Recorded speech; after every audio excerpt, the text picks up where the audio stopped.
안녕하세요. 대학원에서 박사과정을 밟고 있는 예비 신부 구독자입니다. 어디 나가면 그래서 민영 씨는 직업이 어떻게 되세요? 하는 얘기에 저 그냥 공부하면서 지내고 있어요 하고 대답하면 다들 걱정스러운 표정으로 절 바라보곤 하는데요. 조금만 말을 바꿔서 저 땡땡대학교 대학원에서 지금 박사과정 수료 중이에요 라고 대답하면 어렸을 때 공부를 열심히 했나 보다. 박사과정 마치고 나면 교수를 할 거냐. 절 무시하고 깔봤던 사람들의 표정이 순식간에 바뀌더라고요. 제가 부모님과 함께 해외에서 지낸 시간이 길어서 그런지 첫 만남에 갑자기 직업을 물어본다거나 출신 학교를 자연스럽게 물어보는 사람들을 보며 꽤나 당황하기도 했었네요. 그래서 한번 여러분께 여쭤보려고요. 학벌이 높은 사람이 학벌이 낮은 사람을 무시하는 게 당연한 일일까요? 정말 학벌이라는 게 순순히 노력만 들어간 결과물일까요?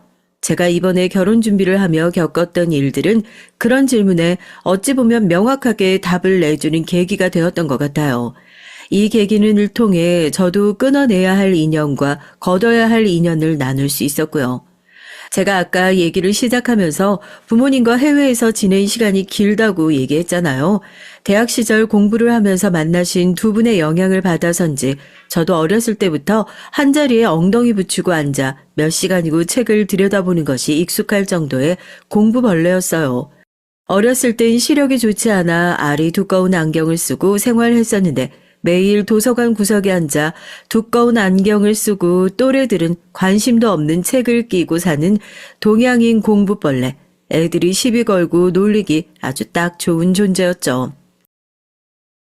야, 너 왜 부모님이랑 얘기할 때 한국어 써? 미국에 왔으면 영어를 쓰라고. 너 때문에 다른 애들이 김치 냄새 나고 마늘 냄새 난다고 놀리는 거 아니야? 어? 깝치지 말라고. 해외에 나와보니까 사실 인종차별을 하는 외국인 친구들보다 더 무서운 게 한국인 친구들이더라고요. 다른 곳도 아니고 해외 나가서 살다 보면 같은 동포끼리 챙겨주고 엄청나게 끈끈하게 지낼 것 같잖아요. 솔직히 제가 일반화 시키는 것일 수도 있지만 적어도 제 경우엔 절대 그러지 않았습니다. 오히려 같이 학교를 다니던 한인 친구들은 당시에 공부도 잘하고 친구들과 곧잘 어울리는 절, 자기들 모임에서 배제하기 바쁘고 심지어 따돌리기까지 했죠. 나 진짜 학교 다니기 싫어. 엄마가 집에 있을 땐 분명히 한국어 쓰라고 했잖아. 애들이 그거 보고 왜 한국어 쓰냐고 괴롭혀. 뭐 부모님이라고 안 당하셨겠어요. 같은 동포는 무슨 눈이 벌게져서 사기를 치려고 달려드는 사람들이 득실한 곳에서 저희 부모님께서도 한인교회 다니시다가 교회 사람들에게 오만정이 다 떨어져 벌써 교회 근처에도 안 간 지 10년이 넘었다고 하더라고요. 부모님께선 우리만 좀 피곤하고 말겠지 싶었는데 하나밖에 없는 딸도 똑같은 길을 밟아오고 있다는 걸 보고 그때 한국으로 들어가야겠다 결심을 했나 봐요. 학교 나가기 싫다라는 말이 딸 입에서 나올 수 있는 가장 부정적인 표현이라는 걸 알고 계셨으니까요. 그렇잖아요. 집에 들어오면 다시 학교 나갈 시간만 기다리고 있고 학교 나가서 새로운 것들 배우는 걸 가장 좋아하던 딸이 갑자기 학교에 안 나간다고 하니까 부모님 입장에선 나름 폭탄 선언이었을지도 모르겠습니다. 그렇게 저희 가족은 제가 중학교 2학년 때 인간관계에 완전히 지쳐버린 채로 한국으로 들어오게 됐어요. 미국에서 일도 하고 계시고 공부도 하고 계시던 부모님의 입장에선 완전히 파격적인 선택이셨죠. 솔직히 저 때문에 모든 커리어를 다 포기하고 들어오신 것 같아 죄송스러운 마음도 있었습니다. 뭐 귀농? 그거 시골에 내려가서 농사 짓고 사는 거 아니야? 엄마 아빠 농사 한 번도 제대로 지어본 적 없는데 무슨 수로 그런 것도 쉽지 않을 텐데. 그동안 우리 세 식구 이렇게 다 같이 시간 보낸 일도 없었고 마침 아빠가 지금 공부하시는 분야가 그쪽이기도 하잖아. 백날 첫날 책만 들여다보고 있는 것보다 직접 흙 냄새 맡아가면서 뭐라도 길러보는 게 더 도움되지 않겠냐고. 아빠도 완전 좋아하시던데 왜? 민영이 넌 별로니? 우리 왜 옛날에 시골 할머니 집 놀러 가는 것 같고 너무 기대되지 않아? 걱정을 왜 했나 싶더라고요. 엄청나게 긍정적인 저희 부모님께선 이왕 한국에 내려온 거 시골에서 세 식구 단란하게 살아보는 게 소원이었다며 귀농행을 통보하셨습니다. 저야 부모님이랑만 같이 있을 수 있다면 도시에 살든지 뭐 시골에 살든지 그런 건 크게 중요치 않았고요. 그저 갑작스러운 환경 변화에 부모님께서 잘 적응하실 수 있을지 그게 걱정이기만 했죠. 그러나 그런 걱정 역시 완벽하게 시골살이에 적응하시는 부모님을 보고 얼마나 쓸데없는 걱정인지 알게 됐고요. 지영이 왔니? 엄마 지금 하우스에 들어가 있는데 너도 얼른 옷 갈아입고 와서 엄마 좀 도와줘. 오늘 저녁은 저기 텃밭에서 상추 뜯어서 간만에 삼겹살 파티라도 할까? 어렸을 때 제가 기억하는 부모님의 모습은 항상 바빠서 절 잘 돌봐주시지도 못하고 항상 서재에 틀어박혀 심각하게 대화를 나누시던 것뿐이었는데 이곳에 내려온 지 딱 2년이 지나니까 멀리서 봐도 농부티가 확연하게 날 정도로 시골살이에 완벽하게 배어들어 있으셨어요. 시골에 내려온 이유는 그동안 널 너무 외롭게 놔둔 것 같아서 미안해서라는 말이 실감이 나더라고요. 뭐 남들은 시골에서 공부하다 보면 뒤처지지 않을까. 그래도 학군 생각해서 도시로 이사를 가는 게 좋지 않냐 하고 있을 때 저희는 오히려 반대로 내려온 상황이니까요. 가족들과 뭘 함께 할 수 있고 시간을 보낼 수 있다는 것만으로도 너무 행복했습니다. 확실히 빠르긴 하네. 여긴 그래도 좀 시골이니까 대학 진학 문제는 좀 덜 신경 쓰이지 않을까 싶은데 엄마 오늘 담임 선생님이랑 통화했었잖아? 너 대학은 어디 생각하고 있냐고 대본에 물어보시더라고. 너 전교 1등이었다며? 야, 엄만 그것도 까맣게 모르고 있어서 오늘 선생님이랑 통화하면서 얼마나 민망했는 줄 알아? 너 그런 일 있으면 좀 자랑을 하지. 무슨 자랑을 해. 학교에서 성적표 보여줘도 뜯어보지도 않고 버리는 게 엄만데.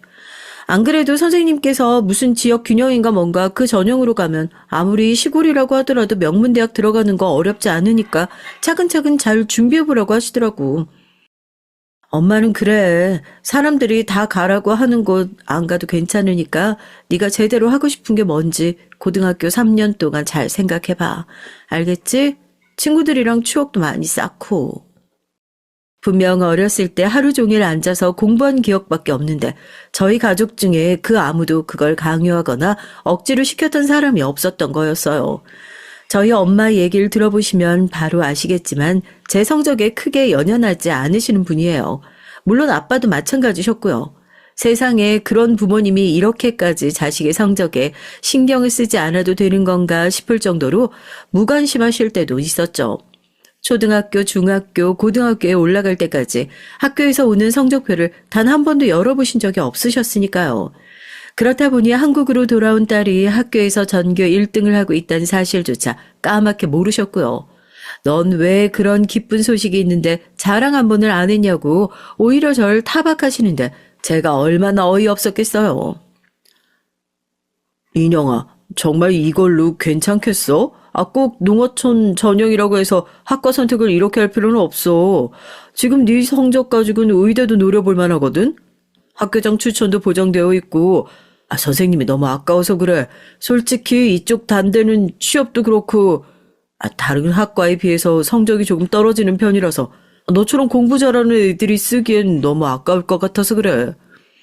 아니에요, 선생님. 저 충분히 고민하고 결정한 거예요.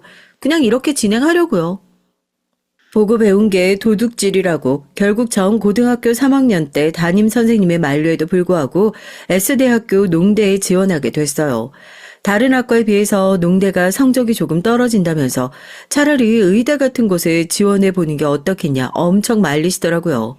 학교에서도 현수막 한 장 더 걸 수 있는 좋은 기회인데 얼마나 아쉬웠겠어요. 담임 선생님은 제가 수시로 지원할 학교를 고르자마자 저희 엄마한테 전화를 하셨고 그러시더라고요. 아마 어떻게든지 저희 엄마의 마음을 돌려 설득해 보시려는 생각이었겠죠. 어쩌면 저보다 더 쿨하신 저희 엄마가 원하는 대로 가게 해주고 싶지 설득해서 마음 바꾸게 하고 싶은 생각 없다. 단호하게 얘기를 해주셔서 더 이상 담임 선생님의 눈물겨운 설득을 피할 수 있었죠. 요즘 뭐 대학 들어가면 대학생들 부모님 돈으로 먹고 논다고 그러는데요. 저처럼 대학생활 뽕 뽑아가면서 한 사람 또 있을까 싶어요. 처음에 학교에 들어갔을 때도 내가 원하는 걸 내 힘으로 선택했다는 기쁨에 내가 선택한 공부를 원하기만 하면 얼마든지 할 수 있는 환경이 갖춰져 있다는 것이 저에겐 정말 신세계처럼 느껴지더라고요. 비록 수업이 끝나고 나서도 궁금증이 해결되지 않아 번쩍번쩍 손을 들어대는 통에 같이 수업을 듣던 친구들의 따가운 눈총을 받긴 했지만요. 매일 너무 설레고 재미있기만 하더라고요. 이쪽으로 따로 공부해 본 적이 있니? 성적이 엄청 좋네. 대학교 졸업하고 나서 진로는 생각해 봤어? 공부 쪽으로 소질 있는 것 같은데 대학원 공부도 생각해 보지 그러니? 대학교 들어오고 나서 좋은 인연들 많이 만났죠. 같이 어울려 다니는 친구들도 그랬고 예비 신랑도 예비 시어머니도 모두 공부하다 만난 사이거든요. 좀 특이하긴 한데 사실 예비 신랑을 만나기 전에 먼저 만났던 것이 예비 시어머니였습니다. 대학교 2학년 1학기 중간고사 시험을 치고 나서 당시에 제 전공 선택 과목을 가르치던 교수님께서 저한테 시험이 끝나고 나서 따로 얘기를 했으면 좋겠다 말씀을 하셨고요. 교수 사무실에서 저한테 이쪽 전공을 제대로 공부해 볼 생각이 없냐 하면서 대학원 제안을 해주셨거든요. 그때까지만 하더라도 이 특별한 인연이 생각보다 꽤나 길어질 거라고는 예상하지 못하고 평소에 관심이 있었던 분야기도 하고 부모님께서도 항상 대학원 진학에 대해선 긍정적으로 생각하고 계셨으니까 냉큼 들어가겠다 얘기를 했어요. 그런데 제가 교수님한테 붙들려 있다가 나오는 것을 본 친구들이 한마디씩 하더라고요. 너 설마 그 교수님 제자로 들어가기로 한 거냐면서요. 맞다고 하니까 지금이라도 안 늦었으니까 대학원 안 간다고 얘기하고 오라고 절 다 같이 뜯어 말리는 겁니다.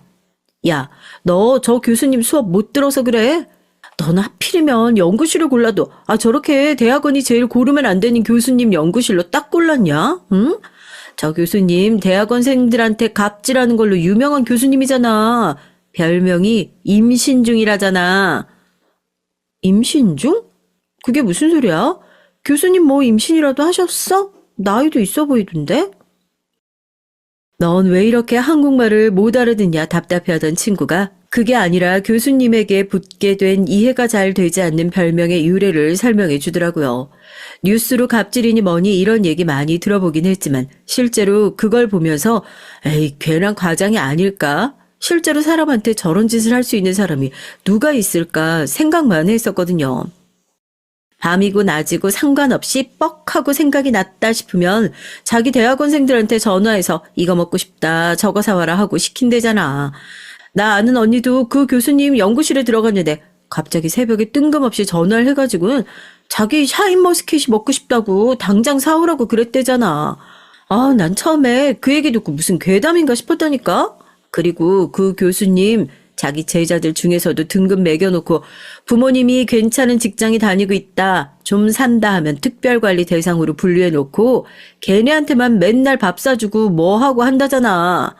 너네 부모님 시골에서 농사 지으신다고 안 했어? 너 그 연구실 들어가자마자 노예 계급 확정인데 뭐하러 네 발로 거길 들어가려고 하냐? 응? 지금이라도 안 늦었으니까 당장 가서 취소하든지 해. 하긴 그 교수 성격상 자기 연구실 안 가고 어디 다른 데 가나 눈에 불을 켜고 지켜보겠지만. 동기가 들려준 얘기 믿겨지세요? 이미 그 교수님은 대학원들 사이에선 아름아름 소문이 꽤나 난 갑질 교수더라고요. 솔직히 그때까지만 해도 동기에게 그 얘기를 전해 들으면서도 믿을 수가 없더라고요. 밑에서 공부하는 학생들이 교수님에 대해서 안 좋은 감정을 가질 수밖에 없을 거고 그러다 보니 소문이 안 좋은 쪽으로 퍼진 게 아닐까 싶었습니다. 뉴스에 나와도 모자랄 것 같은 너무 허무맹랑한 소리였으니까요. 그래서 그 얘기를 듣고도 기어이 그 연구실로 들어가게 됐냐고요? 속 터지시는 소리일 수도 있겠지만 네 맞아요. 어떻게 보면 호랑이 굴에 제 발로 기어 들어가게 된 거죠. 그리고 전 친구들의 말을 조금 더 깊이 새겨듣지 않았던 걸 처음으로 후회하게 됐습니다.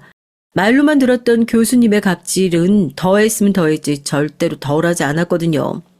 석사학위를 딸 때까지만 해도 몰랐어요. 그냥 조금 예민하시고 신경질적이신 분이다 정도로만 생각했었죠. 본격적으로 박사학위를 시작하면서부턴 아무래도 지도 교수님의 입김이 중요해지기 때문인지 몰라도 절 포함해서 교수님의 눈치를 살피는 학생들이 꽤나 많아졌습니다. 그리고 전 이걸 기뻐해야 할지 슬퍼해야 할지 모르겠지만 교수님이 수족처럼 부리시는 꽤나 가까운 사이로 점 찍어지게 됐어요. 연구실에 있던 대학원들 생 중에 유일하게 저 혼자만 차가 있다는 이유에서였죠. 일찌감치 면허를 따서 운전이 익숙했었고 뭐 비싼 가방이나 옷이나 이런 걸 사달라고 하면 절대 안 사주시는 부모님께서 그래도 학교랑 본가 왔다 갔다 하려면 차 한 대 정도는 있어야 하지 않겠냐 하시며 대학교 들어가자마자 차 한 대를 뽑아주셨거든요. 비싼 차는 아니었지만 그래도 친구들 사이에서 유일하게 중고차가 아닌 새 차를 끌고 다니는 바람에 저 하나밖에 없었던 집이 좀 사는 거 아니냐 하는 오해를 받기도 했어요. 그런데 차가 있다는 것이 마냥 좋은 일만은 아니더라고요. 적어도 대학원에 들어오고 나선 말이에요. 다른 사람들과 달리 언제든지 불러낼 수 있다는 것이기도 했으니까요. 연구실 들어온 지 얼마 안 되었을 때 한 번은 그런 일도 있었다니까요. 박사과정 진행하는 학생들은 대부분 연구 조교나 학과 조교를 하면서 부족한 생활비를 충당하곤 하는데 전 운 좋게도 학과 조교로 바로 일을 병행할 수 있었거든요.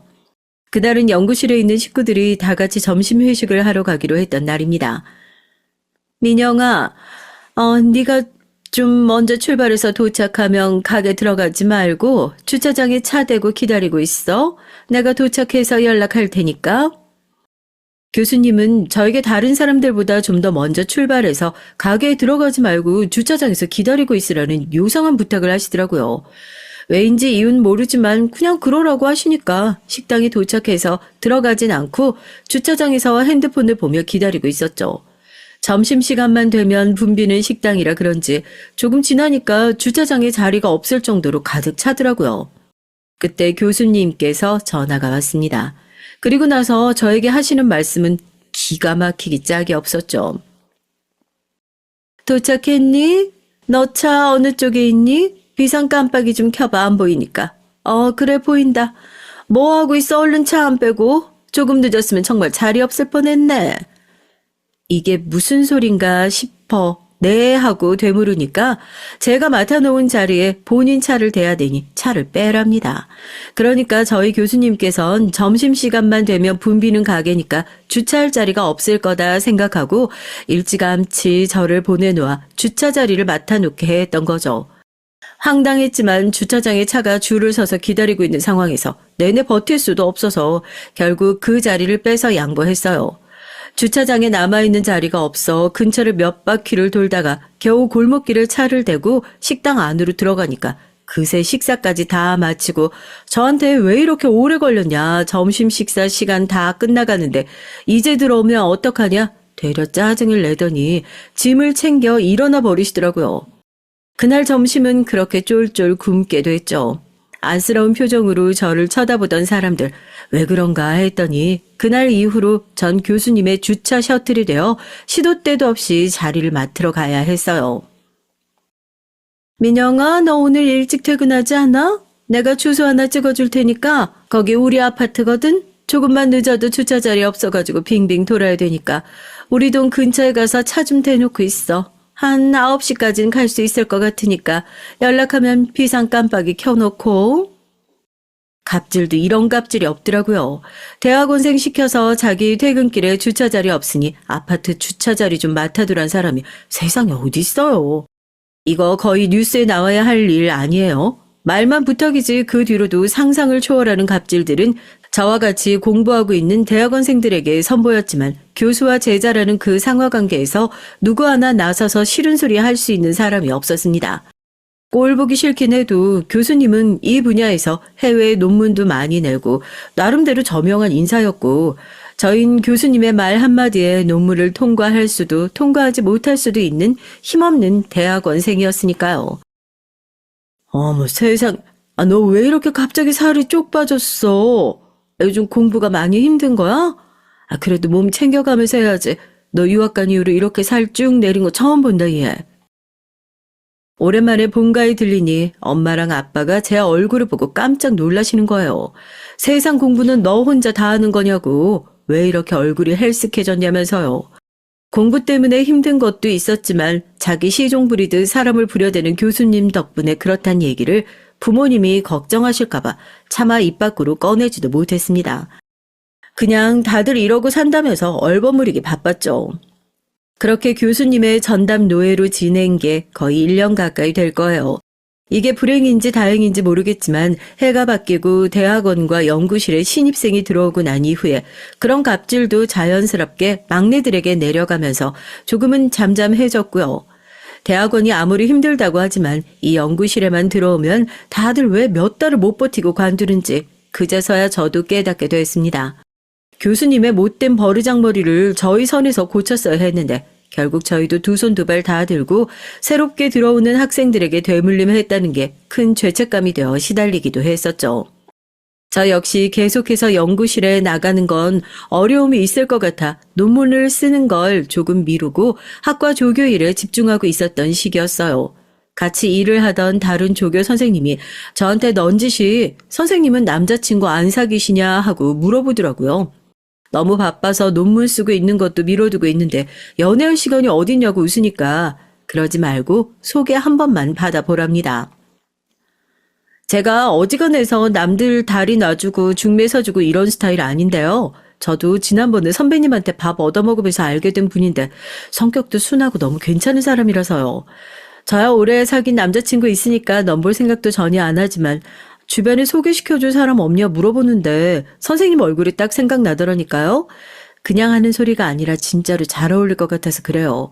원래 우리처럼 공부만 하는 사람들은 앞뒤 꽉꽉 막힌 새님 만날 확률이 높은데 선생님은 주변에 저 같은 동료 두신 거 진짜 감사하게 생각해야 한다니까요. 저도 대학 다닐 때 남자친구 여럿 만나고 했었지만 워낙 집에 콕 박혀서 나오지 않으려고 하고 남는 시간은 공부만 하는 재미없는 성격이다 보니까 만나던 남자친구들도 얼마 지나지 않아서 너 같은 사람은 연애를 하지 말고 차라리 절에 들어가서 스님이 되라 그랬거든요. 누굴 만나도 그닥 재미가 없고 사람들은 왜 이렇게 귀찮고 힘든 연애를 꾸역꾸역 내 시간까지 써가면서 하는 걸까 싶어 나이를 조금 먹고 난 이후엔 연애를 하는 것보다 내 인생 사는데 더 힘을 쏟아부었던 것이 사실이었습니다. 마지막에 헤어졌던 남자친구 하나가 저한테 그랬거든요. 너도 언젠가 살면서 네가 진짜 좋아하는 사람 만나게 되면 이렇게 행동 못할 거라고. 넌 누구를 만나기 싫은 게 아니라 아직까지 내 시간을 할애할 정도로 좋아하는 사람을 못 만난 것뿐이라고요. 그 말뜻을 이해하지 못했는데 우연한 소개로 만나게 된 예비신랑을 처음 만난 자리에서 아, 내가 이 사람 만나려고 여태 누구 안 만나고 살았구나 생각했잖아요. 소개팅 자리에 나온 예비신랑은 외모도 말투도 생각의 깊이도 어느 하나 빠지는 거 없는 딱 제 취향이었습니다. 지금 박사학위 밟고 계시는 중이라고 하셨죠? 성희한테 들었어요. 그쪽 분야 연구가 정말 의미 있는 일이라고 생각하긴 했는데 민영 씨한테 이것저것 많이 물어봐야겠어요. 이런 주제에 관심 많으신가 봐요. 대부분 제가 하는 얘기 잘 못 알아들으시던데. 아, 지금 재직 중인 회사에서 이쪽 기술 개발에 초점 두고 있기도 해서요. 제가 전공자 앞에서 주름 잡을 일은 아니지만 비슷한 고민을 하고 있는 것 같아서 반갑더라고요. 연구실, 집, 도서관만 오가며 누구보다 바쁜 나날들을 보내고 있던 전 사실 이런 자리 자체에 큰 기대가 없었고 제발 한 번만 소개 좀 받아봐라 등을 떠미는 통에 억지로 나온 자리였지만 예비 신랑과 길지 않은 대화 몇 마디에서 이 사람이 다른 사람들과는 다르다는 느낌을 확 받게 됐어요. 어디 사냐, 부모님은 뭐 하시냐, 결혼은 언제쯤 하고 싶냐. 꼭 어디 제가 시장에 팔려나가는 소가 된 것처럼 저를 꼼꼼하게 따지고 재단하던 사람들과는 달리 예비신랑은 제가 연구에 쏟는 열정과 삶의 철학을 진심으로 존중하고 있는 것 같았죠. 다니고 있는 회사에서 맡고 있는 일이 제 전공 분야와 너무 비슷하기도 했고요. 이 사람 다른 사람들과는 뭔가 다르다. 날 진짜로 이해해 주려고 하는 사람이다. 그때 확 꽂히게 된 것 같습니다. 아마 누군가 지나가다 봤으면 소개팅이 아니라 무슨 학회 모임인 줄 알 정도로 신나게 얘기를 하다 보니까 3시간이 훌쩍 넘어 있었다니까요. 조심스럽게 다가온 직원이 카페 마감 얘기를 해서 겨우 자리에서 일어날 수 있었지. 안 그러면 다음 날까지 아마 신나서 둘이 얘기하고 있지 않았을까 싶어요. 헤어지는 게 아쉬울 정도더라고요. 그건 예비신랑도 마찬가지였는지 최대한 빨리 조만간 볼 수 있겠냐며 애프터 신청을 해왔고 그날 집으로 돌아와 두근거리는 가슴을 부여잡고 겨우 잠에 들었습니다. 애프터 신청까지 포함해서 한두 번 정도 더 만났던 것으로 기억해요.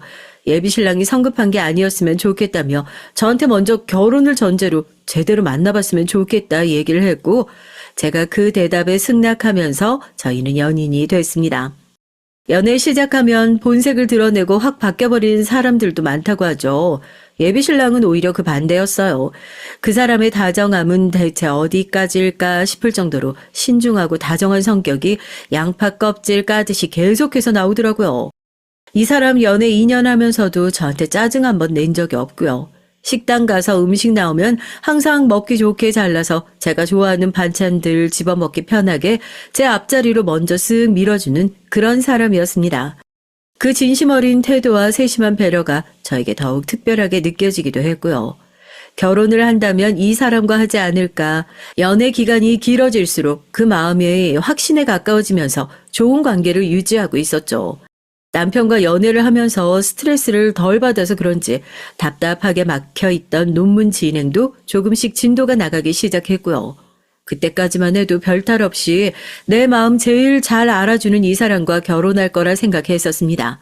그 일이 있기 전까진 말이에요. 아무래도 결혼을 전제로 시작한 연애다 보니까 연애 기간이 길어질수록 누구 하나 먼저 말을 꺼내지도 않았는데 이 사람이랑 결혼하겠거니 생각하고 자연스럽게 집안에 대한 얘기를 했던 것 같아요.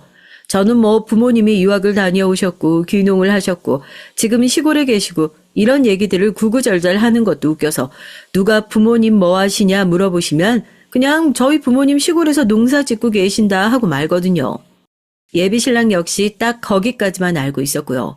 그런데 제가 그때쯤 해서 이상함을 슬쩍 느끼기 시작했던 게 모든 것이 다 완벽한 예비신랑 딱 하나 부족한 점을 꼽아보라면 이상하다 싶을 정도로 부모님 얘기를 안 해요. 아니 정확히 말하면 어머니 얘기만요. 두 분 다 대학 교수를 하고 계신다는 건 알고 있었는데 어느 대학 교수인지 하다못해 전공은 뭔지 이런 얘기를 하면 아버지 얘기는 자연스럽게 하면서 어머니 얘기는 얼버무리는 모습을 여러 번 봤죠. 그래서 처음엔 부모님께서 이혼을 하신 건가 생각도 했었는데 또 어제 뭐 했냐 물어보면 또 가족들이랑 뭘 했네 어쨌네 얘기를 하고 또 그런 거 보면 화목한 가정에서 잘 지내고 있는 것 같기도 하고요. 아직 결혼 얘기가 본격적으로 나올 땐 아니어서 저도 굳이 상대방이 말해주지 않으려는 거 꼬치꼬치 캐묻지 않았습니다. 때가 되고 본인 마음의 준비가 되면 어련히 알아서 말하겠지 하고요. 그런데 얼마 후 전 왜 그렇게 예비신랑이 본인 어머니에 대해서 필사적으로 감추고 있었는지 알게 됐죠. 지도 교수님의 논문 발표가 있어서 같은 연구실에 있는 대학원생들이 전부 동원되어 발표장에 자리를 메꾸고 있었어요. 남들 다 하는 논문 발표 뭐 그렇게 대단한 거라고 학생들한테 삿대질하면서 이거 해라 저거 해라 하시던 교수님.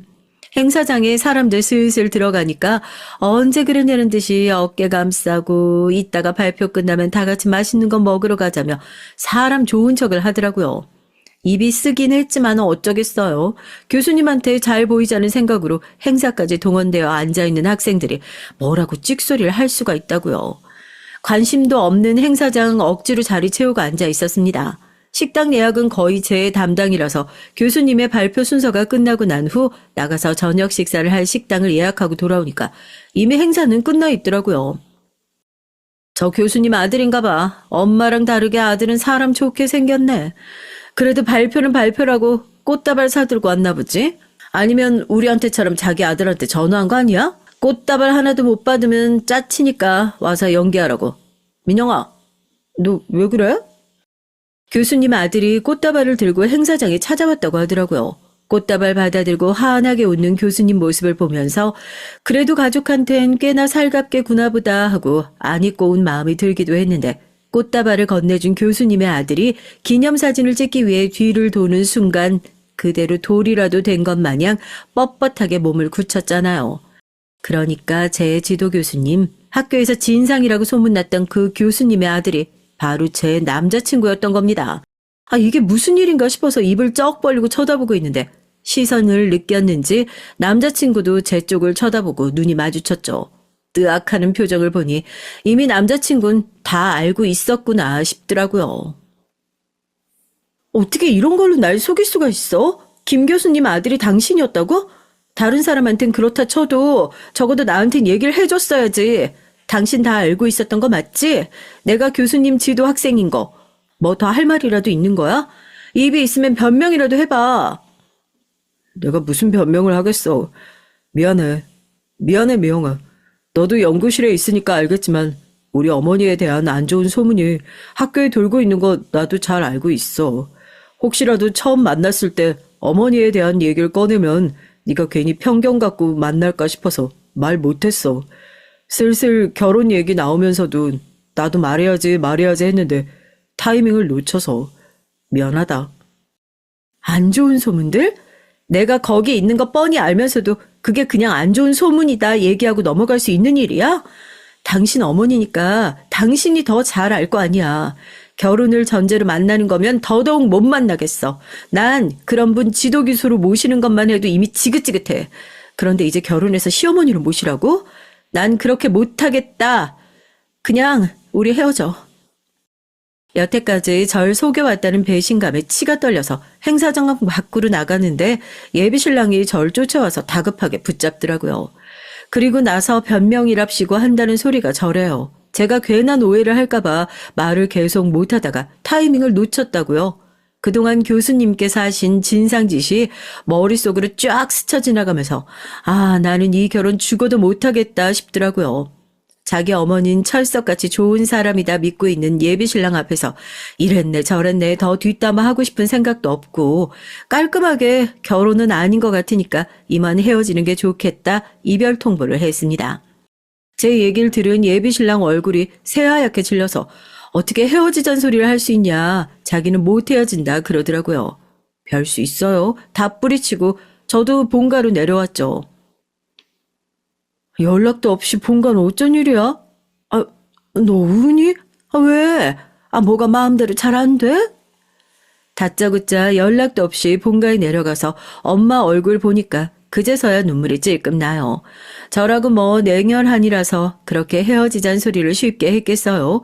아무리 그래도 몇 년을 연애했던 사이인데 그렇게 칼로 무 자르듯이 마음이 걷어지는 것도 아니고요. 집에 오자마자 눈물 찔찔 흘리는 절 보시더니 엄마가 바로 눈치를 채시고 만나는 사람이랑 뭐 문제 있냐 물어보셨죠. 어렸을 때부터 뭔가 안 풀리는 일이 있거나 고민스러운 일이 있으면 친구보다 먼저 찾아갔던 게 엄마였거든요. 그래서 이번에도 엄마에게 솔직하게 있었던 일을 털어놓고 내가 어떻게 하는 게 맞는 거냐 조언을 구했습니다. 당장 헤어지라고 목에 핏대를 세우실 줄 알았는데 또 그건 아니시더라고요. 글쎄 엄마 생각은 좀 다른데. 네가 일방적으로 이별 통보하는 바람에 그 사람도 어디까지가 오해고 어디까지가 사과해야 할 일인지 제대로 생각할 시간도 없었을 것 같은데? 물론 너한테 그런 중요한 사실을 속인 건 정말 잘못한 일이긴 하지만 헤어지는 바람에 제대로 반성할 시간도 없었잖아. 그 사람 입장에선 조금 억울할 수도 있겠다 싶어서. 그러지 말고 너도 후회 안 남게 제대로 얘기 한번 해보는 게 어때? 응? 이미 헤어진 마당에 얘기는 무슨 얘기를 하냐고 퉁퉁 부어 터진 눈으로 말하고 방으로 쏙 들어왔는데 다음날 아침에 시끌시끌한 소리에 밖으로 나가보니까 저희 집은 또 어떻게 알고 찾아온 예비신랑이 하루 사이에 잔뜩 헬쓱해진 얼굴로 거실에서 저희 부모님과 얘기를 나누고 있더라고요. 이게 꿈인가 싶어서 얼굴을 몇 번 꼬집어 봤는지 모른다니까요. 지금 여기서 뭐 하는 거냐고 왜 여기까지 왔냐고 그러는데 부모님 다 보시는 앞에서 창피한지도 모르는지 예비신랑이 눈물을 뚝뚝 떨어뜨리면서 미안하다 사과를 하더라고요. 민영아 진짜 미안해. 아무리 생각해봐도 내가 너무 잘못해서 사과는 제대로 해야겠다 싶더라고. 그냥 변명 같은 소리만 늘어놓고 너 보낸 게 너무 미안해서 적어도 사과라도 제대로 하고 싶어서 왔어. 우리 어머니 피곤한 사람인 거 누구보다 옆에서 같이 지내왔던 내가 제일 잘 알지. 처음 이별을 통보했었을 때까지만 하더라도 다시 받아줄 생각 정말 눈꼽만큼도 없었습니다. 몇 년을 연애했던 사람이니 마음 한편에 아쉬움이 남지 않았다면 거짓말이겠지만 결혼까지 생각했던 사람에게서 느껴지는 배신감은 그 정도를 훨씬 넘어섰으니까요. 그런데 그 사람이 제 부모님께 직접 찾아와 무릎을 꿇고 사과를 하던 날 사실 조금 흔들렸던 것도 사실이에요. 우리 어머니가 잘못된 부분 많다는 거 나도 알아. 그래서 내가 고쳐야지. 너한테 상처 줘서 정말 미안해. 이런 진심 어린 다짐을 들었는데도 끝까지 외면하는 건 저로서도 쉽지 않았습니다. 우리 부모님도 그날 예비신랑의 진심을 느끼셨는지 예비신랑 다시 보내놓고 나서 조용히 절 불러 한 말씀 하시더라고요. 네가 정말 후회만 안 남겠다면 예비신랑한테도 예비시모에게도 한 번은 더 기회를 주는 것도 괜찮지 않겠냐고요. 그동안 사이가 안 좋았던 지도교수라 생각하지 말고 정말 예비 시어머니다 생각하고 다시 만나보고 얘기해보는 건 어떻니? 사람이라는 게 굉장히 입체적인 법이잖아. 나도 너희 아빠 처음 봤을 때 그랬거든. 앞뒤 꽉꽉 막힌 새님. 아우 저런 사람 절대 만나지 말아야지 하고. 내가 너희 아빠한테 속으로 한 번 더 기회 안 줬으면 이런 가정 꾸릴 수 있었겠어? 엄마의 진심 어린 설득에 결국 마음이 움직이고 말았고 그렇게 전 예비 시댁에서 다시 한번 기회를 주기로 결심했습니다. 부모님께서도 네 마음이 힘들면 언제든지 관둬도 좋다며 절 응원해 주셨고요. 다시 예비 신랑의 집에 첫인사를 가기로 했던 날 마음속은 복잡했습니다. 설렘과 걱정이 뒤섞여 있었죠. 예비 신랑이 말하던 어머니의 변화에 대한 약속 그리고 그의 진심 어린 사과를 떠올리며 괜찮아질 거라 스스로를 다독였지만 솔직히 지도 교수님으로서 몇 년 동안 봐왔던 모습이 자꾸 머릿속을 떠올랐어요. 그분이 그렇게 쉽게 바뀔 사람인가 스스로에게 수십 번 되물으며 시댁으로 향했습니다. 집에 도착하니 교수님, 예비 시어머니는 전에 없는 다정한 척하며 차분한 미소로 우리를 맞아주셨죠. 민영이 오느라 힘들었지 어서 와라 하는 환대의 말 뒤에 얹혀있는 그 가벼운 미소가 어쩐지 어색하게 느껴졌어요. 반면에 아버님께선 또 정말 소탈한 분 같더라고요. 분위기가 싸해질 것 같을 때마다 나서서 먼저 농담을 하시면서 분위기를 풀어주시고 솔직히 좀 안심이 되기도 했어요. 시댁에 시어머니 한 명만 있는 게 아니니까요. 난 우리 아들이랑 만나고 있는 게 민영이 넌 줄도 까맣게 모르고 있었잖니? 어쩜 둘이서 그렇게 깜찍하게 날 속일 수가 있어? 그래도 우리 연구실에 있는 애들 중에서 민영이가 제일 고분고분하고 말도 잘 듣고 며느리 능력 따져 묻는 사람들 본인들이 다 능력 없어 하는 소리다. 난 내 커리어가 가장 중요한 사람이지 니들이 내 체면 차려주는 거 원하지도 않으니까 세상에 이런 시어머니가 어딨니? 하지만 그런 평온함도 오래가지 못했습니다. 식사가 시작되고 대화가 이어지면서 어머님은 점차 그 속내를 드러내기 시작했어요. 식사를 하면서 자연스럽게 저희 부모님 얘기로 대화 주제가 넘어가게 됐고 무슨 일을 하시냐 물으시더라고요. 제가 이쪽 공부 시작하게 된 게 저희 부모님 덕분이거든요. 원래 이쪽 공부를 꾸준히 하셨어가지고 지금은 귀농해서 농사 지으시면서 연구랑 병행하고 계세요. 농사? 시골에서 땅 파고 심고 하는 그런 농사 말하는 거니 너? 제가 대답을 하자마자 순간적으로 예비 시어머니의 표정이 싸하게 굳는 것이 느껴지더라고요. 제가 뭔가 잘못 얘기했나 싶었는데 젓가락을 탁 내려놓은 예비 시어머니가 한숨을 푹 쉬더라고요. 내가 뭔가 잘못 말했나 싶었는데 아니요. 그냥 수준 내비친 거죠. 너 왜 기를 쓰고 내가 교수 자리 올라와 있는 줄 알아? 부모라면 모름지기 자기 자식한테 물려줄 거 생각해서 더 높은 자리에 올라갈 생각을 해야 되는 거야. 참나 기가 막혀서 우리 아들 처갓집이 시골에서 농사나 짓는 집구석이라고? 너희 부모님 학교는 제대로 졸업하셨니? 하긴 내가 무슨 질문을 하는 거야. 정말 농사 짓는 것들이 고등학교나 제대로 졸업했겠니? 아 맞다. 우리 시어머니 내가 생각하는 것보다 더 유명하고 대단한 사람이었지. 그때 정신이 확 들더라고요. 재산 가지고 줄 세우게 하는 사람이 평소에 이런 생각 안 하고 살았겠냐고요. 식탁 위에 놓인 수저를 내려놓는 소리가 크게 울리는 게 제 마지막 남은 이성의 끈이 탁 하고 풀리는 것 같더라고요. 만약 이 자리에 저희 부모님께서 계시기라도 했으면 얼마나 모욕적으로 느꼈을지 상상도 안 되더군요. 옆에서 예비 시아버지와 남편도 당황한 표정을 지으면서 어머님께 눈짓을 보내며 제발 그 입 좀 다물라 계속해서 눈치를 줬지만 그 정도로 눈치 볼 사람이었으면 애초에 그런 나쁜 짓들 다 하면서 살 수 있었겠어요. 그 말을 들은 순간 참을 수 없는 분노가 속에서부터 치밀어 올랐습니다. 아무리 좋은 분위기로 시작된 자리라도 부모님께 그렇게까지 무례하게 굴 수는 없는 거잖아요.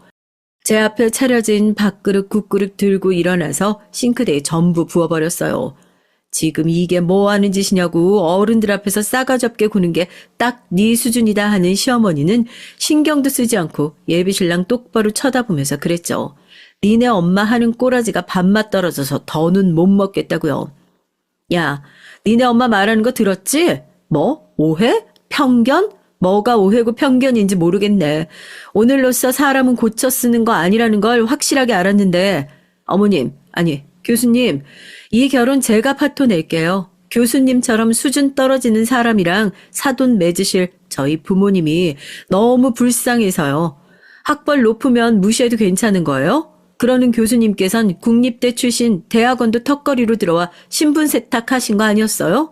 교수님께서 그렇게 무시하시는 저희 부모님은 두 분 다 하버드 출신이신데 어디 이런 수준 떨어지는 집안이랑 말이나 섞겠냐고요. 그 순간 어머님은 갑자기 벌떡 일어나더니 비웃는 듯한 표정으로 한마디를 던지시더라고요. 뭐 그리 잘났다고 그러는지 그래봤자 시골 농사꾼 딸 아니야? 하버드 출신 부모님이라고 해봐야 농사나 짓고 있는 걸 보면 얼마나 대단하겠어. 그 학벌이 정말 하버드면 내가 여기서 무릎이라도 꿇겠다. 그 말을 듣고 기가 찬 전 예비시모를 똑바로 쳐다보면서 저희 부모님에게 전화를 걸었고 지금 바로 문자로 졸업증명서를 보내달라고 말씀드렸어요. 숨막히는 정적이 몇 분간 흐르고 저희 부모님에게서 학위증명서 사진이 날아오게 됐죠. 그제서야 예비시모 얼굴이 새빨개져선 어버버 하더라고요. 뭐하고 계세요? 저희 부모님 학벌이 정말 하버드면 무릎이라도 꿇으시겠다면서요. 왜요? 막상 무릎 꿇으려니까 못하시겠어요? 제가 꿇려드려요? 그래도 창피한 건 아는 모양인지 입 꾹 다물고 아무런 말도 하지 못하는 예비시모에게 마지막으로 일침을 날려주고 돌아섰습니다. 그래봤자 어디 지방대 출신에 아등바등 대학원 들어와서 명문대 나온 행세나 하고 다니는 누구보다 훨씬 더 대단하신 분들이니까요. 수준 떨어져서 정말. 그러곤 현관으로 향했죠. 뒤에서 예비신랑이 다급하게 따라왔습니다. 민영아, 진짜 미안해. 어머니가 지금 흥분해서 그런 거야. 우리 다시 얘기해보자, 응? 난 너 없으면 안 돼. 양심 있으면 잡아라, 응? 니네 엄마 정신 차리게 해서 데려오면 그 사과 받을진 고민 한번 해볼게. 이 꼴까지 다 보여놓고 다시 한번 얘기하자고? 그러면 너 너무 양심 없는 거 아니니? 마지막 기회였어. 내가 줄 수 있는 다시는 내 인생에 끼어들지 마. 뒤돌아보지도 않고 매몰차게 그 무식한 집구석을 떠나왔습니다. 이별의 슬픔도 아쉬움도 뭐 하나 남지 않고 마음이 홀가분하더라고요. 저희 부모님에 대해서 함부로 떠들어대는 그 무식한 교수 뺨이라도 한 대 퍼올리고 왔어야 했나 싶은데 똑같이 무식한 사람이 되지 말자 싶기도 하고요. 그리고 나서 연구실에 있는 제 짐을 다 정리해서 집으로 돌아왔습니다. 아무리 속 시원한 복수를 했다고는 하지만 저에게도 나름의 시간이 필요할 것 같아서요. 그리고 얼마 지나지 않아 전 휴식보다 더 달콤한 소식 하나를 접하게 됐어요. 내 복수가 조금 싱거웠나 싶었는지 세상이 나서서 제 복수에 양념을 쳐주고 있더라고요. 며칠 뒤 학교 커뮤니티에 대단하신 지도 교수님의 학력 위조에 대한 글이 올라오기 시작했습니다. 처음엔 익명 게시글 하나로 시작됐지만 점점 더 많은 사람들이 댓글과 추가 증거를 올리면서 공론화됐죠. 농대 K 교수님이 해외 대학원 졸업이라고 하셨는데 얼마 전에 그 대학원 동문회 연락해서 확인해보니 졸업생 중에 그런 이름이 없다는 답변 받음. 이거 학력 위조 아님? K 교수 이미 학생들 사이에선 시어머니보다 더한 갑질로 유명세 타고 있는 중 학력 위조까지 제대로 터져서 완전히 나락가길 바라는 사람들 줄 서서 기다리고 있음. 남들한테 관심 많은 사람들이 그걸 그대로 놔둘 리가 없죠. 남는 게 시간인 대학생들이 다 달려들어 예비시모의 뒷조사를 하기 시작했습니다. 그리고 얼마 지나지 않아 커뮤니티엔 K 교수의 실체를 고발합니다라는 글과 함께 학력 위조 논란 포함해서 그동안 교내에서 일으켰던 문제들이 낱낱이 적혀 올라오게 됐어요. 게시글의 파장은 엄청났습니다. 순식간에 공론화가 됐고 기자들이 관련 기사를 쓰기도 했고요. 놓고 온 짐이 있어서 연구실에 다시 방문했을 때 보니까 문 앞에 학력 위조 갑질 교수 처벌하라 같은 리본이 달려있는 화환이 질비해 있더라고요. 결국 K 교수 예비 시모 병가를 내고 학교에 나오지 않기 시작했습니다. 그뿐만이게요. 공식적으로 학력 검증 요청이 들어가면서 몇 주 뒤 학력 위조가 사실로 밝혀졌고 갑질에 당한 학생들이 함께 모여서 고소를 준비하고 있다는 소식까지. 이보다 완벽한 복수의 양념이 또 있을까 싶더라고요. 솔직히 속이 다 시원했죠. 그렇게 학력으로 다른 사람을 깎아내리던 분이었는데 정작 자신은 진짜 학력이 아니었었다니. 제 무덤 제가 판 꼴에 팔짱 끼고 감상했다니까요. 그 후로 예비 신랑에게서 긴 장문의 사과 메시지가 여러 번 날아왔습니다. 얼마나 미안해하는지 정말 자기 어머니를 객관적으로 바라보지 못하고 살았던 건 안쓰럽다 생각하지만 그렇다고 해서 확고한 제 결심을 돌릴 수는 없었어요. 학벌이니 배경이니 그런 걸로 부모님을 깎아내리려던 그 가족간 절대 함께 살 수 없다는 걸 너무나도 잘 알았거든요. 내내 오는 메시지를 무시하고 있다가 이곳에 사연을 보낼 생각을 하면서 처음으로 답장을 해줬네요. 학벌로 사람을 판단하는 건 너무나 무의미한 일이고 상대방을 깎아내리기 위한 핑계일 뿐이라고요. 앞으로 내가 선택할 사람은 진심으로 나와 내 가족을 존중할 줄 아는 사람일 거라고. 그 메시지를 끝으로 지독했던 2년 깔끔하게 마무리한 것 같아 홀가분하기만 합니다. 안녕하세요. 저는 오사카에 거주 중인 30대 임산부랍니다. 지난달까지는 한국에 있었지만 아이를 위해 일본으로 다시 돌아왔어요. 전 아버지가 한국인, 어머니가 일본인인 혼혈이랍니다.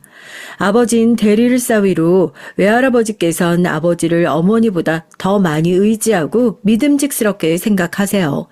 물론 초반엔 아버지의 국적 때문에 자리 잡기 힘드셨다고 들었습니다. 하지만 그것도 얼마 못 가 쏙 들어갈 정도로 아버지의 능력이 뛰어났다고 하더라고요. 지금도 외할아버지께서는 어머니가 제일 잘 하신 일이 두 가지 있는데 하나는 아버지를 만난 거고 두 번째가 절 낳은 것이라고 농담처럼 말씀하세요. 전 아버지의 영향으로 늘 집에선 한국어를 사용해야 했어요. 어머니께서도 능숙하게 한국어를 구사하셨고요. 그래서인지 전 한국에 대한 로망이 있었습니다.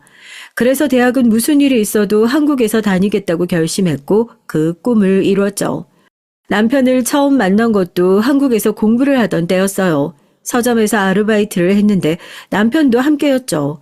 저보다 나이도 많은 남편은 다니던 회사를 그만두고 서점에서 일을 하면서 일본으로 유학을 갈 계획을 세우고 있었고요. 그러다 제가 일본인이란 사실을 알고 일본어를 가르쳐달라고 말했어요. 솔직히 처음엔 좀 꺼려졌죠. 너무 갑작스럽다는 생각이 들었거든요. 하지만 당시의 남편은 그만큼 필사적이었습니다.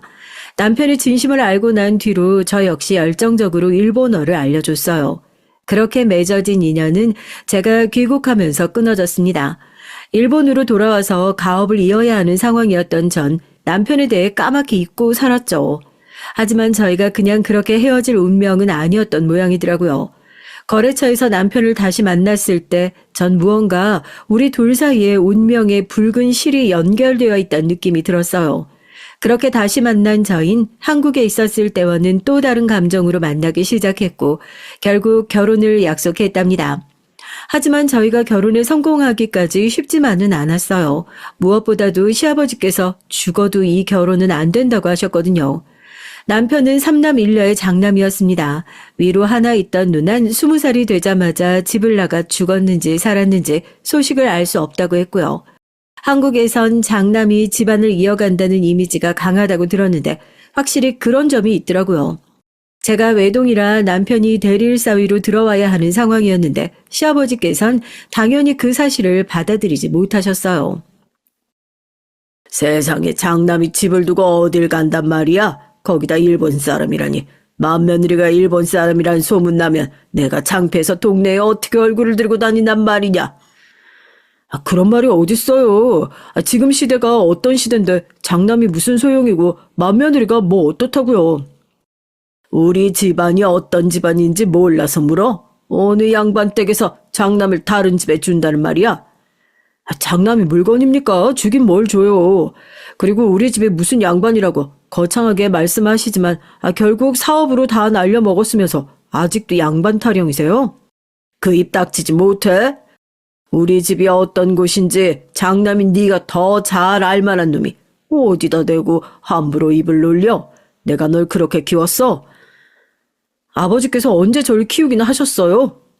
시아버지는 남편의 말에 얼굴이 벌겋게 달아오르시더니 손에 잡히는 대로 던지기 시작하셨죠.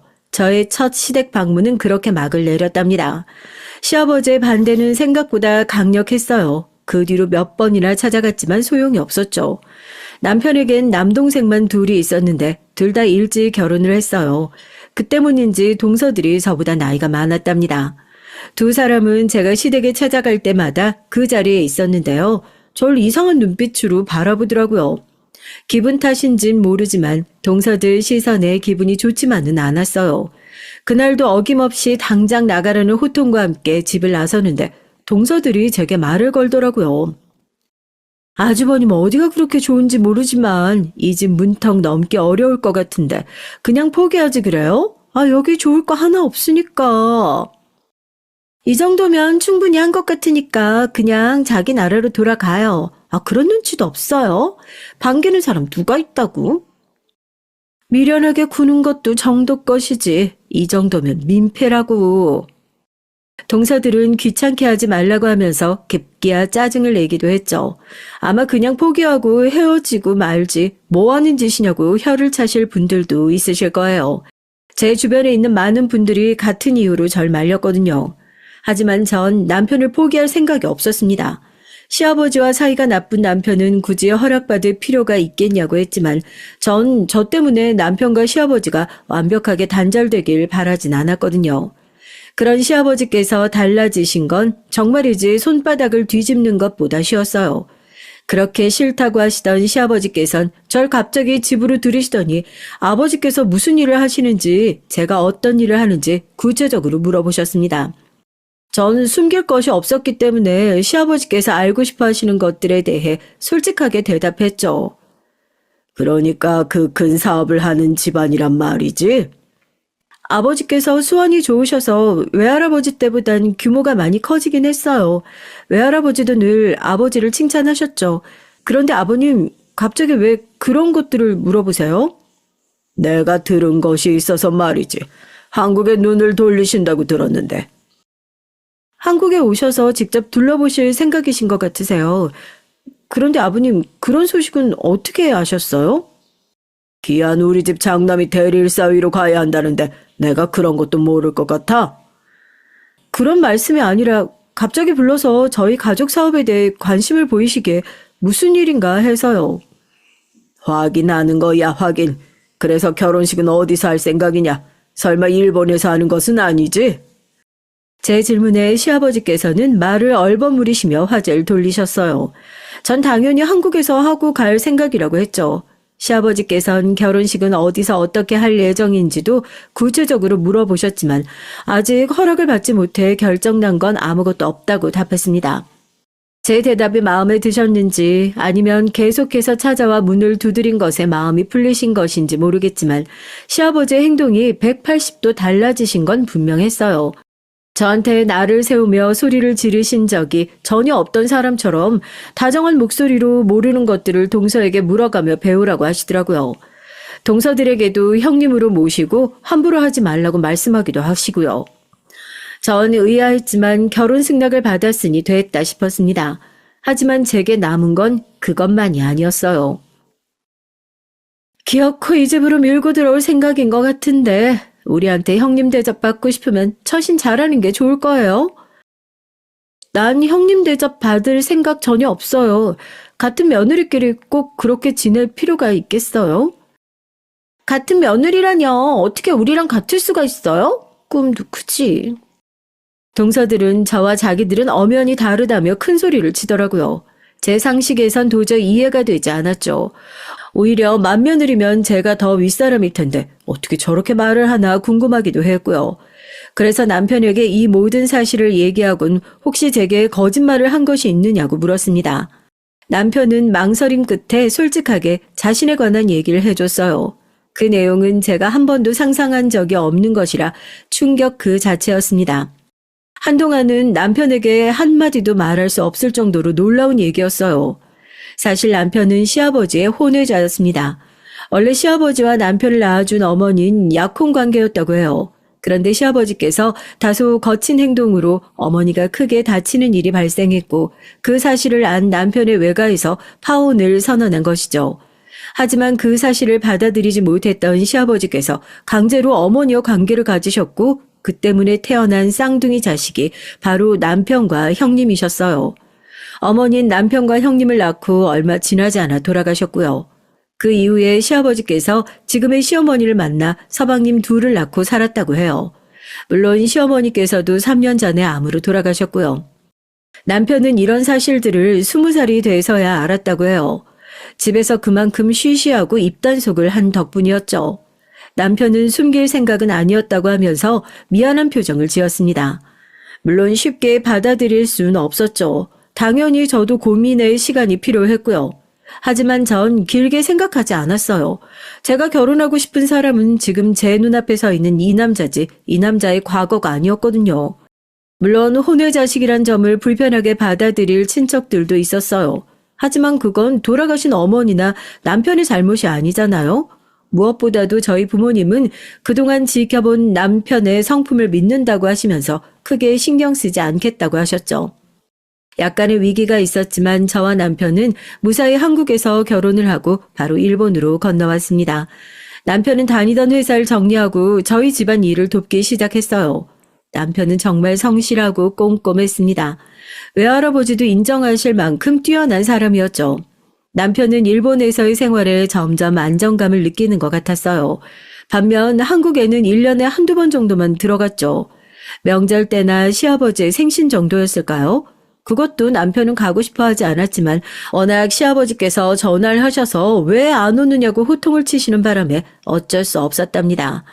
제게 남편을 잘 달래서 데려오는 것도 능력이라고 하면서 집안 행사에 장남 내외가 빠지는 것이 말이 되겠냐고 하셨어요. 전 마지못해 남편을 설득하겠다고 말씀드렸고요. 사실 저 역시도 남편 못지않게 가고 싶지 않았어요. 동서들과 마주하고 싶지 않았거든요. 그도 그럴 것이 신혼여행을 다녀오자마자 처음 인사를 드리러 갔는데 동서들이 얼마나 절 무시하는지 정말이지 당장이라도 뛰쳐나오고 싶을 정도였답니다. 비록 본가에서 한국인으로 살았다고 하지만 제가 있던 곳은 일본이었고 저 역시 그 문화가 익숙한 사람이다 보니 잘 모르는 것이 있는 건 당연했어요. 하지만 동서들은 제가 실수를 할 때마다 핀잔을 주며 제게 제대로 하는 것도 없으면서 어떻게 이런 큰 집안의 맏며느리가 될 생각을 하느냐고 짜증을 냈습니다. 그런 동서들을 바라보면서 전 어린아이들의 모습이 생각났어요. 자기가 가진 것을 빼앗길까봐 전전긍긍하는 어린아이들 말이죠. 전 맏며느리라고 어깨에 힘주고 동서들을 마음대로 쥐고 흔들 생각 전혀 없거든요. 어차피 전 일본에서 지내고 있고 그이도 저희 집 대릴사위가 되겠노라 한 마당에 제가 여기 와서 콧대 높일 이유가 없잖아요. 누가 뭐래요? 당연한 소리 뭘 그렇게 배려한다는 식으로 말을 하세요? 그러게요. 누가 마음대로 하게 둘 줄 알고. 진짜 어이없네. 그러니까 괜히 저한테 날 세우지 말았으면 좋겠어요. 전 정말 동서랑 잘 지내고 싶거든요. 제가 용기를 내서 먼저 얘기를 꺼냈지만 동서들은 코웃음만 치면서 저 혼자 살겠다고 내빼는 사람이 무슨 할 말이 있느냐고 했죠. 당시엔 그 말의 의미를 전혀 몰랐습니다. 오히려 동서들이 괜히 트집을 잡으려고 말을 함부로 한다고 생각했어요. 저 말의 의미 그대로일 거라곤 상상조차 하지 못했답니다. 그렇게 저와 동서들 사이인 여전히 냉랭 그 자체였어요. 제 딴에나 한다고 노력을 했는데 동서들은 여전히 요지부동이었죠. 한 번은 추석이었는데요. 회사 일이 늦게 끝나서 결국 비행기를 제때 구하지 못했어요. 겨우 추석 전날 오후 비행기로 한국에 들어갔죠. 분명 싫은 소리 하실 텐데 싶어서 전 시아버지께서 좋아하시는 술과 동서들 입을 막을 명품 가방을 급하게 구해서 들어갔답니다. 아니나 다를까 시아버지께선 조상들 차례를 지내는데 이렇게 늦게 와서 되겠느냐며 소리를 높이셨죠. 전 욱하는 남편을 말리며 늦어서 죄송하다고 사과를 드린 다음 준비해간 술을 꺼냈어요. 일본에서도 귀한 술인데 시아버지께서 바로 알아보시더라고요. 그리고는 헛기침을 하시며 슬그머니 술을 자신 앞으로 당기시고는 다음에 올 땐 시간을 넉넉하게 해서 차례 준비를 할 수 있도록 하라고 하시며 저녁이나 먹자고 하셨죠. 주방에선 동서들이 저녁 준비에 한창이었어요. 전 늦어서 미안하다는 말과 함께 선물을 건네며 저녁 준비를 돕겠다고 했죠. 그랬더니 설거지를 하던 막내 동서가 수세미를 3개 내려치더니 지금 사람을 뭐라고 생각하는 거냐면서 쏘아붙이더라고요. 고작 선물에 넘어갈 줄 알았냐고 말이죠. 이래서 사람을 들일 땐 집안을 봐야 한다는 소리가 있지. 천박하게 어디서 고작 선물 쪼가리 하나 들고 와서 나 원참 형님네 나라에선 그렇게 했는지 모르지만 여긴 아니거든요. 하긴 반쪽짜리가 뭘 알겠어. 동서 지금 뭐라고 했어요? 반쪽짜리? 그게 지금 사람한테 할 소리예요? 어디 틀린 말도 아닌데 왜 발끈하세요? 반쪽짜리 맞잖아요. 한국도 일본도 아닌 애매하게. 진짜 끼리끼리 잘 어울린다고 해야 할지. 그 말이 딱이네. 끼리끼리. 아주버님도 혼외자잖아? 거기다가 형님은 반쪽짜리 한국인이고. 아주 천생연분 나셨어. 오늘 제가 늦는 바람에 둘이서 차례 준비하느라 힘들었다는 거 알고 그 부분에 대해선 정말 미안한데 아무리 그래도 윗사람은 나거든요. 예의는 좀 갖추지 그래요. 정 가져온 선물을 식탁 위에 던지듯 올려두고는 방금 한 말에 대해 사과를 하라고 했어요. 제게 있어서 반쪽짜리라는 소린 아킬레스건이나 마찬가지였거든요. 전 일본에서 혼혈이라는 이유만으로 차별을 받아오면서 상처받은 일들이 한두 번이 아니었어요. 그게 마음의 상처든 몸의 상처든 말이죠. 중고등학교를 다닐 때까지 줄곧 이어져 온 소리라 전 그 반쪽짜리란 말이 정말이지 소름 끼칠 정도로 견디기가 싫었답니다. 물론 이젠 어느 정도 내성이 생겼다고는 하지만 가족들에게 이런 소리를 듣는 건 처음이라 정신이 아득해지는 기분이었어요. 하지만 두 사람은 절대 사과할 수 없다는 반응이었죠. 오히려 더 큰 소리를 냈어요. 주방에서의 소란스러움에 거실에 계시던 시아버지께서 큰 소리로 뭐 하는 짓이냐고 화를 내셨죠. 그 소리에 사색이 된 동서들은 입을 꾹 다물곤 황급히 식탁에 던져둔 제 선물을 챙기더니 일사불란하게 움직이기 시작했습니다. 전 시아버지의 말 한마디에 이렇게 달라지는 동서들을 보면서 신기하기도 하고 뭔가 꺼림칙하기도 했어요. 저녁 식사를 마치고 전 주방에 남아서 뒷정리를 시작했습니다. 동서들은 준비는 자기가 했으니까 깔끔하게 뒷정리하라는 말만 남기고는 방으로 들어간 상태였죠. 주방 청소까지 하고 나오니 동서들이 얘기를 나누는 것이 들렸어요. 제가 선물한 가방이 꽤나 마음에 드는 것 같았죠. 이거 일본에서만 구할 수 있다는 그 라인이지? 세상 이걸 어떻게 손에 넣었대?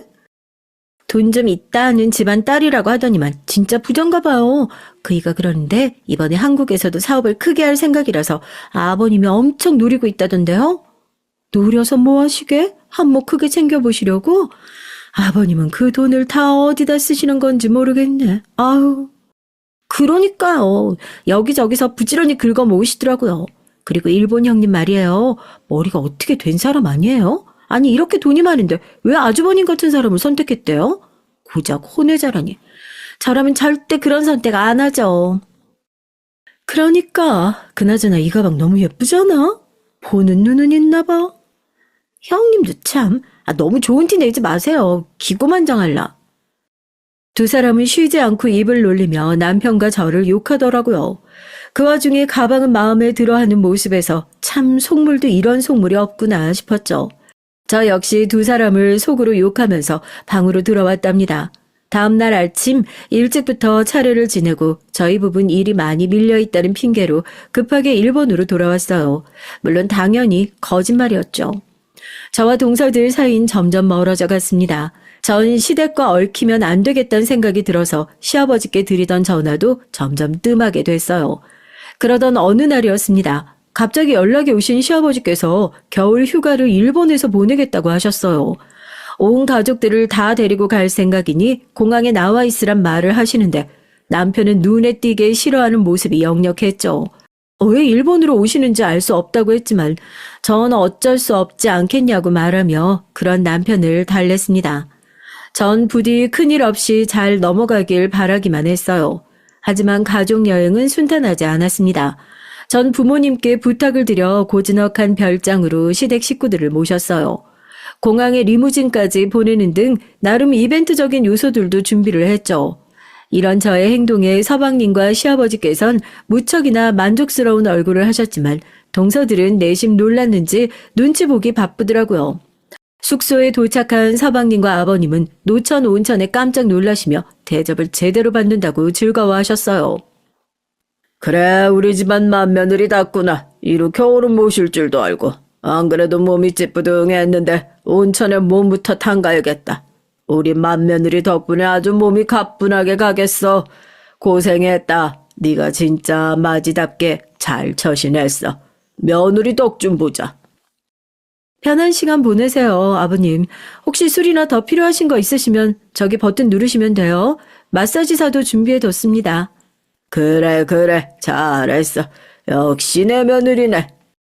시아버지께서는 무척이나 흡족한 얼굴로 절 칭찬하셨어요. 제 칭찬이 계속될수록 동서들의 얼굴은 점점 검게 변해갔죠. 전 서방님과 동서가 지낼 방도 안내하고는 제 방으로 돌아왔습니다. 줄곧 긴장을 해서 그런지 금방 목미 녹초가 되었더라고요. 남편은 이렇게 할 필요 없다고 하면서 뭐가 예쁘다고 이렇게까지 준비를 하느냐고 했죠. 전 꼬투리 잡혀 두고두고 이 얘기거리 되는 것보단 이쪽이 낫지 않겠느냐고 말하며 남편에게 너무 미안해하지 말고 그저 평소처럼 행동하면 된다고 권해줬답니다.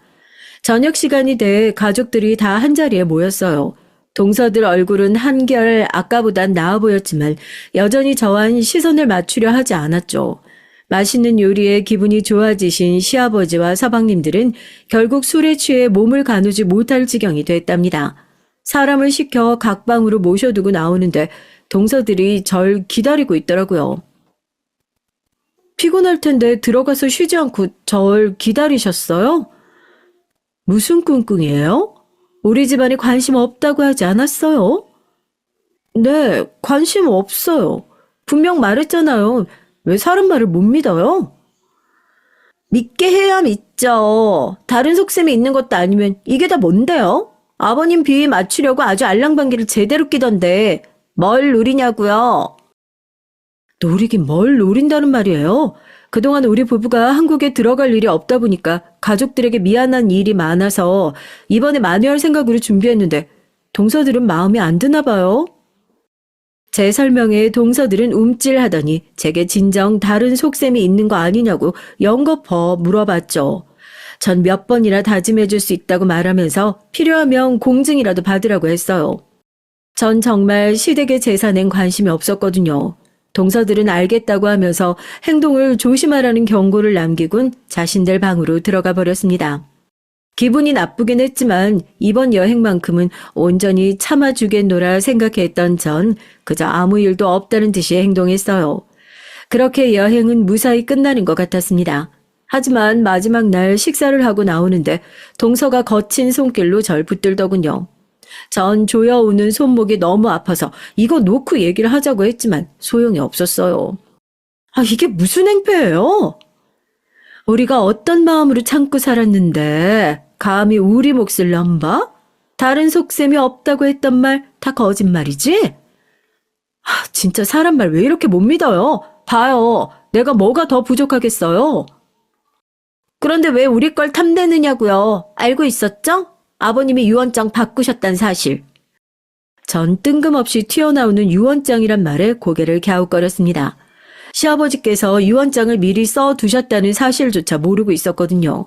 전 유언장에 무슨 얘기가 있든 자신과는 아무런 관계가 없다고 말했어요. 하지만 동서들은 막무가내였습니다. 첫째 동선 사진 한 장을 내밀며 한글을 읽을 줄 알면 똑바로 보라고 하더군요. 사진엔 시아버지의 유언장으로 보이는 서류가 찍혀 있었어요. 그곳엔 시아버지의 재산 중 3분의 1을 장남과 맏며느리에게 주겠다고 되어 있었죠. 저 역시 처음 듣는 소리라 당황하며 이게 사실이냐고 물었고요. 첫째 동선 제가 자신들을 놀린다고 생각했는지 더 거칠게 제 팔을 붙들고 앞뒤로 흔들기 시작했습니다. 그리고는 자신들 모르게 무슨 짓을 저지르고 있었느냐며 솔직히 다 얘기를 하라고 윽박을 질렀어요. 하지만 전 정말이지 해줄 말이 하나도 없었거든요. 시아버지께서 무슨 생각으로 저희 부부에게 재산을 그렇게 남겨주신다고 하는지 전혀 짐작조차 가지 않았습니다. 더럽고 치사한 시집살이 그동안 무슨 마음으로 참아왔는데 고작 돌아오는 게 이런 거라고? 아니 그것도 이 반쪽짜리 형님 때문에? 저 정말 모르는 일이라니까요. 저한테 와서 이렇게 얘기한다고 해서 달라지는 건 아무것도 없어요. 그러니까 따지고 싶으면 직접 아버님께 가서 얘기하세요. 두 사람의 막무가내 더 이상 참아줄 필요를 느끼지 못한 제가 동서들을 뿌리치며 소리를 높였습니다. 두 사람은 다른 가족들 들으면 어떻게 하려고 하느냐며 조용히 하라고 했지만 전 두려울 게 없었죠. 전 뭐가 그렇게 무섭냐며 하고 싶은 말이 있으면 크게 하라고 말했어요. 그러자 동서들이 사시나무 떨듯이 떨면서 후다닥 자신들 방으로 사라졌죠. 전 크게 한숨을 내쉬고는 남편에게 가서 모든 얘기를 전했습니다. 남편도 의외라는 얼굴로 제게 진짜 시아버지의 유언장이 맞느냐고 물었죠. 전 동서들이 그걸 가져와서 따져 물었으니 거짓말은 아닌 것 같다고 했습니다. 노친내가 노망이 났나? 재산은 무슨? 남아있는 거라고는 선산이랑 그 주변의 땅 조금인데 그 땅도 묶여있는 거라서 따로 개발할 수도 없을 텐데 무슨 배짱으로 그런 소리를 유언장에 쓰시는지 모르겠네. 그리고 공장은 동생들이 맡아서 운영하고 있는데 무슨 헛소리람? 그럼 동서들도 잘 모르고 나한테 와서 따져 물었다는 거예요? 그런 것 같아. 녀석들이 사실대로 재수 씨한테 말을 쓸 리가 없을 뿐더러 이런 사실이 밝혀지면 재수 씨 친정에서 가만히 있겠어? 남편은 동서들이 결혼할 때 있었던 일들을 얘기해 주더라고요. 시아버지께서 종갓집에서는 함에 넣어 보내는 것이 결혼식에 입을 한복과 간소한 예물 정도가 전통이라고 하셨으며 동서들에게 혼수로는 가전제품은 물론이고 집까지 해오라고 하셨다고 하더라고요. 전 그런 소리를 들은 적이 없어서 전혀 모르고 있었고요. 아니면 충분히 받으셨다고 생각하신 건지 모르겠지만 제게는 혼수 소리를 한 번도 하지 않으셨어요. 남편은 그렇게 혼수 준비를 해서 보냈는데 알고 보니 빈 껍질이라고 하면 재수 씨들 친정에서 가만히 있겠느냐고 했죠. 시아버지께서 돈 좋아하고 대접받는 걸 좋아하는 그런 분이라고 생각은 했지만 이렇게까지 동서들을 기만했을 거라고는 생각하지 못하다 보니 제게 화를 내던 두 동서들이 불쌍하다는 생각마저 들었죠. 남편은 시아버지의 유언장을 알고 있다는 사실이 밝혀지면 좋을 것이 없으니 그저 가만히 있으라고 하더군요. 전 내키지 않았지만 고개를 끄덕일 수밖에 없었습니다. 남편의 말이 있긴 했지만 저 역시 일이 바쁘다 보니 가족 여행의 마지막 날 있었던 일은 제 기억 속에서 차츰 희미해져 갔어요. 해가 바뀌고 설날이 됐죠. 이번엔 미리 비행기표를 준비해둬서 일찍 한국으로 들어가선 남편을 낳아주신 어머니의 산소에도 찾아뵙고 인사를 드렸습니다. 그리고는 차례 준비를 하려고 시댁으로 향했죠. 가족 여행 이후 한 달 조금 넘는 시간이 흘렀을 뿐인데 집안 분위기가 많이 달라진 것 같았어요. 무엇보다도 동서들의 표정이 무척이나 어두워 보였습니다. 전 무슨 일이 있느냐고 물었지만 동서들은 대꾸조차 하지 않았어요. 제가 도울 수 있는 일이라면 뭐든 할 테니까 얘기해봐요. 집에 무슨 걱정거리라도 있어요? 얼굴이 왜 이렇게 많이 상했어요? 한국에 있지도 않은 사람이 도와주긴 뭘 도와줄 수 있다고 그래요? 그 땅 값싼 동정 필요 없으니까 치워요. 형님한테 손 벌릴 일 없을 테니까 신경 끄세요. 우리도 자존심이 있지. 형님 따위한테 손 벌릴 수 없죠. 동서들은 여전히 날선 반응으로 절 밀어냈습니다. 화가 치밀어 올랐지만 전 좋은 날 웃으면서 지나가자는 마음으로 애써 웃어 보였어요. 그리고는 저 역시도 동서들을 무시하고 제 할 일만 묵묵히 했답니다.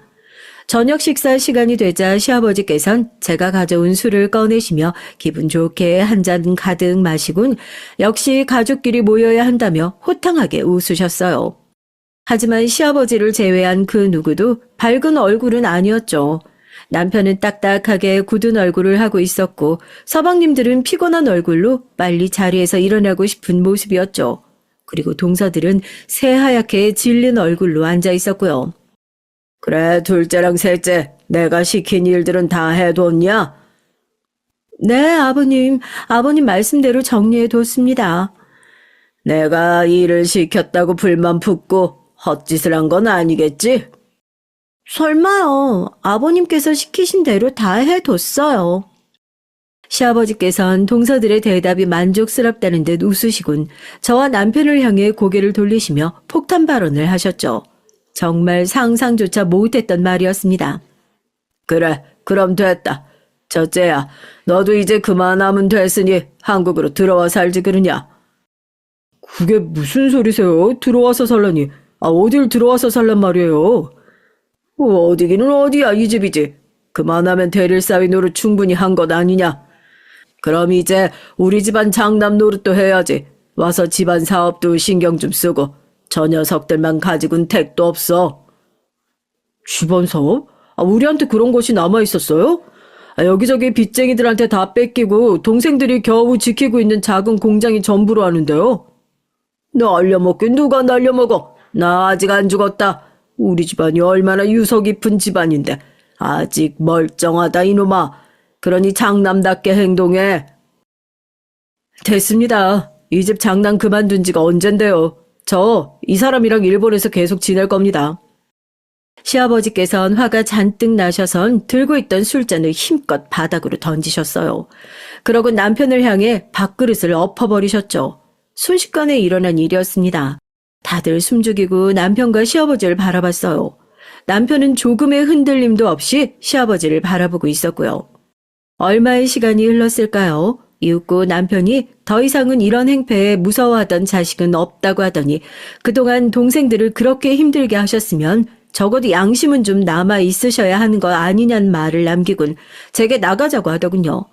전 군소리 없이 남편을 따라 일어났습니다. 그날 이후 시아버지께서는 몇 번이나 제게 전화를 걸어선 당장 정리하고 한국으로 들어오라고 하셨어요. 네 남편이 그런다고 너까지 내 말을 무시할 셈이냐? 어디 하늘 같은 시아버지 말씀에 토를 달아 토를 달긴. 아버님, 그래도 저희가 여기서 하던 일이 있는데 갑자기 정리하라고 하시면 저희도 힘들어요. 그리고 그이도 여기서 자리 잡았고 누구보다도 잘하고 있는데 무슨 수로 정리를 해요. 그럼 그 일을 가지고 한국 오면 되는 거 아니야? 어차피 양가 사돈으로 맺어졌는데 그 사업 가져와서 우리 집안 걸로 만들어도 되잖아. 그게 무슨 말도 안 되는 소리세요. 저희 집안 사업이 왜 시댁 사업이 되는데요? 그럼 내 며느리 내 아들이 하는 사업인데 당연히 내 거지. 그만 종알거리고 시키는 대로 해.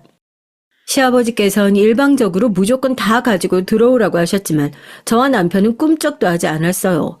시아버지의 재촉이 날로 심해졌지만 저희는 모르는 척하고 있었습니다. 저희가 반응이 없자 시아버지께서도 지치셨는지 점점 연락이 뜸해지셨죠. 그러다 사건이 터진 것이었습니다. 원래 돌아가신 시어머니 제사엔 저희 부부가 일체 참석을 하지 않았어요. 남편은 시어머니께서 자신을 보고 싶어 하지 않을 것이라고 했고 서방님도 굳이 저희 부부가 참석할 일은 아니라고 하셨죠. 그런데 시아버지께서 이번 제사엔 모든 가족들이 다 참석해야 한다고 하시더라고요. 공개할 것이 있다고 하시면서 말이죠. 당연히 남편은 우리와 상관없는 일인데 뭐하러 가겠냐고 했지만 시아버지께선 저희 부부와도 깊은 연관이 있으니 꼭 참석하라고 하셨답니다. 남편은 끝까지 가지 않겠다고 고집을 부렸고 결국엔 저만 한국행 비행기를 타야 했죠. 시댁에 도착하자마자 전 무언가 이상하다는 느낌을 받았어요. 집안이 조용했거든요. 분명 제사 준비로 정신없이 바빠야 하는 상황임에도 집안은 고요하기만 했습니다. 전 동서에게 전화를 걸었어요. 동서 어디에요? 지금 도착했는데 아무도 없네요. 아, 형님 오셨어요? 잘 됐네요. 지금부터 형님이 제사상 준비 좀 하세요. 우리는 못 가니까. 지금? 준비하는 건 상관없지만 갑자기 동서들은 못 온다니 무슨 소리예요? 무슨 일이라도 있었어요? 그동안 우리가 너무 몰랐던 거죠. 형님을 두고 왜 우리가 그런 허드렛 일을 했는지. 원래 그런 일은 형님 같은 반쪽짜리들이 해야 하는데 우리가 너무 착해서 바보같이 다 하고 있었지 뭐예요? 뜬금없이 이게 무슨 소리인지 모르겠는데 지금 어디예요, 둘 다? 우리요? 우리 지금 동남아에 막 도착했어요. 허드렛 일 할 사람 따로 있는데 우리도 즐기면서 살려고요. 예전 같았으면 우리 집안에 발도 못 디뎠을 사람이 맏며느리라고 온갖 유세는 다 떠는데 그걸 참느라고 얼마나 힘들었는지 알아요? 아버님 사랑 좀 받는다고 눈이 이마에 붙어서는 꼴 같지 않게. 동서, 선을 좀 넘는 것 같은데? 분명 경고했지. 말 조심하라고. 봐, 본성 딱 나오잖아. 어디서 얌전한 척 꼬리를 쳐서는. 집에 개 한 마리를 키워도 혈통을 따지고 부모가 어떤지 봐야 한다고 하잖아. 개새끼도 그렇게 들이는데 하물며 사람을 어떻겠냐고. 반쪽짜리 주제에 어디 홀라당 재산을 다 가져가고. 야, 내가 집안 행사 애써준다고 참아주니까 눈에 보이는 것도 없어? 더 이상 참지 못하고 소리를 지르자 동서들은 낄낄거리며 웃더니 지금껏 자기들이 바보처럼 당하기만 했는데 이제부턴 저 혼자 다 겪어보라는 알 수 없는 말을 남기곤 전화를 끊어버렸습니다. 전 치밀어 오르는 화를 주체하지 못하고 혼자서 씩씩거리고만 있었죠. 막말로 저희 어머니 제사도 아닌데 제가 여기 있을 이유가 뭐가 있겠나 싶어서 바로 일본으로 돌아가기 위해 비행기표를 알아보는데 문이 열리면서 시아버지께서 들어오셨어요. 한 손엔 검정 비닐봉지로 길이가 긴 무언가를 사들고 말이죠. 시아버지께선 다들 어디 갔냐고 물어보시더니 저더러 혼자 왔느냐고 하셨죠. 전 침착하게 동서들과의 얘기를 하려고 했어요. 그런데 화가 너무 나서 호흡이 진정되질 않더라고요. 시아버지께선 제 등을 토닥이며 천천히 얘기를 해보라고 하시곤 무슨 일이냐고 물어보셨죠. 아버님, 글쎄 동서들이 진짜 제가 무슨 죄를 지었다고 그런 말을 하는지 정말 죽고 싶어요. 아니, 천천히 얘기를 해보라는데 울긴 왜 울어? 둘째랑 셋째는 어디 가고 너 혼자 있어? 막상 얘기를 하려는데 갑자기 서름이 복받쳐 오른 전 눈물을 꾹꾹 참아가며 동서들과의 전화통화에 대해 말씀드렸습니다. 무슨 일이 있었느냐고 혹시 시아버지는 알고 계시느냐고 물었지만 시아버지께선 벌겋게 달아오른 얼굴을 하시고는 아랫입술을 일자로 굳게 담으셨죠. 그리고는 손에 쥐고 있던 긴 봉지를 만지작거리면서 따끔하게 혼쭐을 냈어야 했는데 부족했다고 중얼거리셨습니다. 전 무슨 소리냐고 물었지만 시아버지께선 아무 일도 아니라고 하시더니 시간도 늦어 비행기도 없을 텐데 하룻밤 자고 가라고 하시더군요. 시아버지께서 권해주시는 것이라 당연히 그렇게 하겠노라 대답을 해야 되는데 이상하게 불안한 마음이 들었죠. 그래서 전 근처 호텔에서 자고 일찍 비행기를 타겠다고 했습니다. 하지만 시아버지께선 시댁에 와서 그냥 가는 법이 어디 있느냐면서 무서운 얼굴로 자고 가라고 하시더라고요. 그 눈이 어찌나 무서운지 차마 싫다는 소리는 못하고 결국 시댁에 올 때마다 사용하던 방에서 하룻밤 자고 가기로 했어요. 온몸이 피곤했지만 이상하게 잠이 오질 않았죠. 오히려 더 정신이 또렷해지기만 했어요. 옷도 갈아입지 않고 침대에 누워있던 전 아침이 되면 바로 이 집을 나설 생각으로 날이 밝기만을 기다리고 있었습니다. 하지만 제가 원하는 대로 일은 흘러가지 않았어요. 새벽 6시가 되자마자 집을 나설 생각으로 전 방문을 잡았는데 이게 무슨 일인지 손잡이가 돌아가질 않더라고요. 어디 문이 고장났나 싶어서 힘껏 힘을 주기도 했지만 무언가에 가로막혀 있는 건지 꿈쩍도 하지 않더라고요. 전 문을 두드리며 시아버지를 불렀습니다. 벽이 얇은 집이라 큰 소리가 나면 들리고도 남았을 텐데 방 밖은 고요하기만 했어요. 전 남편에게 전화를 걸었죠. 아직 자고 있는지 전화를 받지 않더라고요. 충전기를 챙겨오지 않아서 남아있는 배터리도 얼마 되지 않는데 문이 열릴 기미가 보이질 않더라고요. 전 있는 힘껏 문을 두드리며 열어달라고 외쳤지만 달라지는 건 아무것도 없었습니다. 전 서둘러 119를 눌렀어요. 그런데 그때 방 밖에서 시아버지의 목소리가 들렸습니다. 얌전히 좀 있지 못해? 우리 아들 올 때까지면 되니까 소리 내지 말고 조용히 있어. 아버님, 이게 무슨 짓이세요? 사람을 가두시다니요. 당장 119 부르겠어요. 마음대로 해봐라. 만에 하나 사람 부르면 내가 무슨 짓을 할지 어떻게 알고? 네? 아버님, 그게 무슨... 그러니까 처음부터 집에 들어오라고 했을 때 순순히 왔어야지. 왜 사람이 이렇게까지 하게 만들어? 하여튼 여자들은 맞아야 정신을 차린다니까. 다른 것들도 한동안 손을 안 댔더니 컵을 상실해서는 뭐? 동남아? 감히 누구 돈으로 동남아를 가? 전 시아버지의 말씀에 정신이 아득해지는 것 같았습니다. 아니 이게 다 무슨 소린가 싶었죠. 순간 예전의 동서들이 한 말이 떠오르더군요. 저더러 혼자 살겠다고 빠져나갔다는 말을 했었는데 그 말의 뜻이 이것인가 싶었습니다.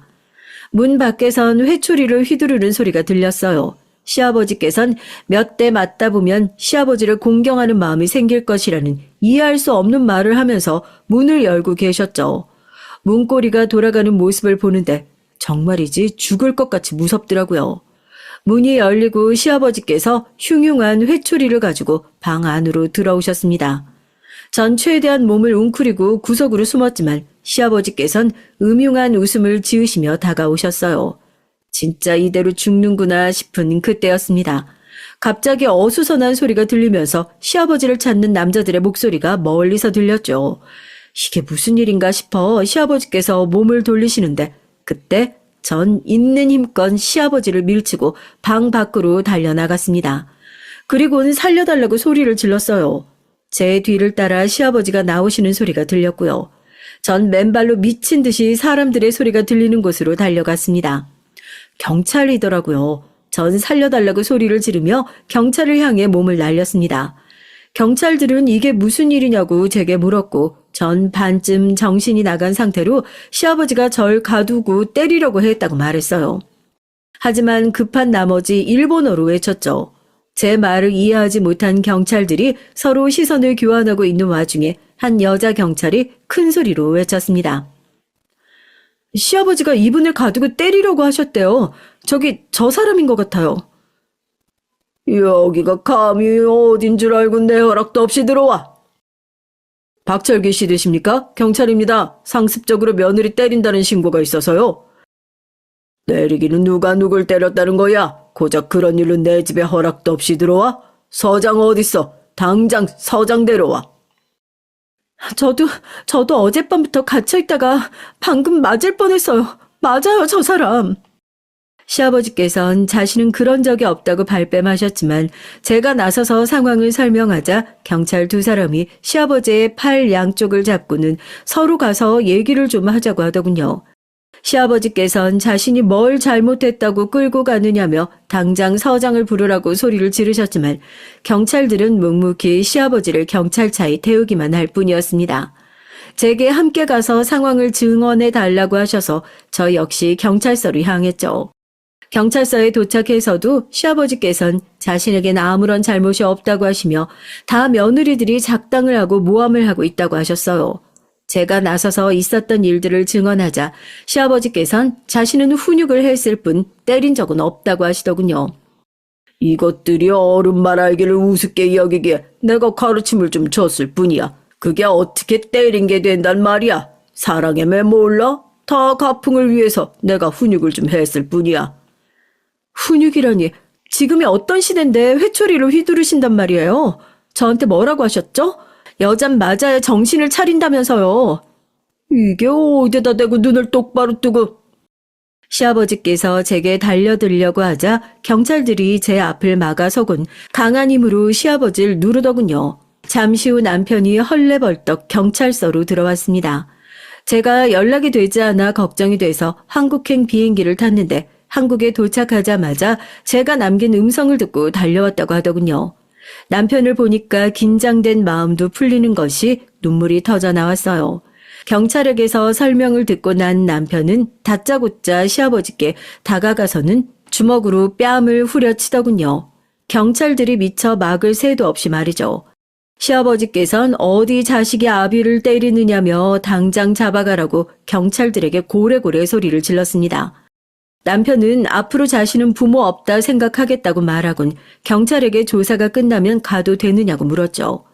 시아버지께선 당장 무릎을 꿇리지 않고 뭐 하는 짓이냐고 경찰에게 따졌지만 경찰은 그런 시아버지를 외면하곤 저를 보며 가도 좋다고 하더라고요.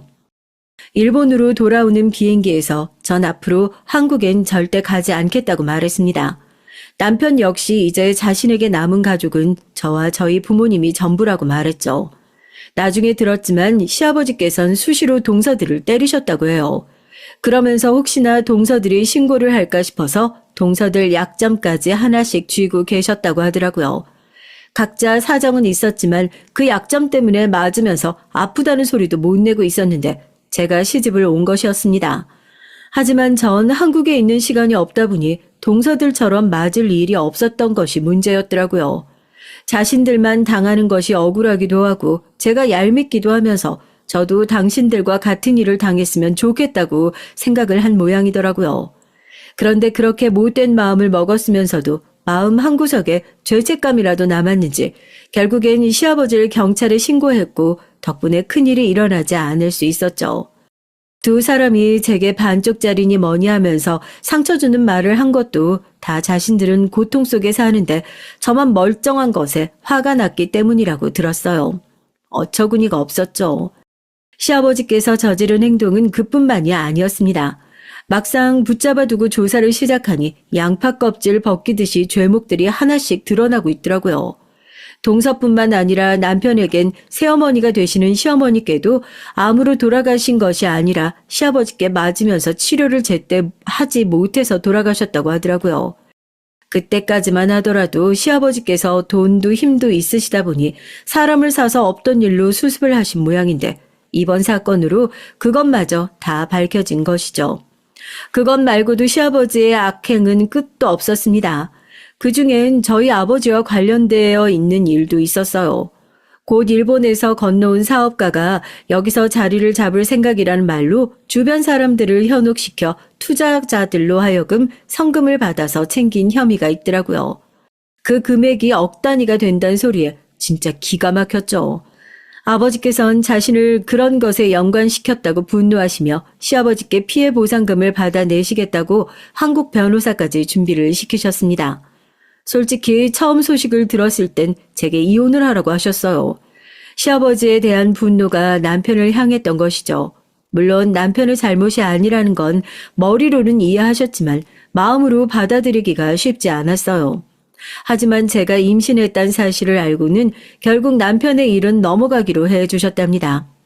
원래 결혼 전에 아이를 한국에서 키우자고 얘기를 했는데 이번 일을 겪으면서 도저히 한국에서 살 자신이 없더라고요. 여전히 한국은 제게 있어서 고마운 나라이고 사랑스러운 나라이지만 그 일을 겪고 나선 용기가 나지 않았죠. 시아버지의 그 흉흉한 모습이 자꾸 떠오르기만 하고요. 그래서 일본에서 아이를 낳고 키우기로 결정했답니다. 혹시나 나중에 우리 아이가 자라서 아버지의 나라, 외할아버지의 나라가 궁금하다고 한다면 그땐 마음이 바뀔지도 모르겠어요. 제 얘기를 끝까지 들어주셔서 정말 감사합니다.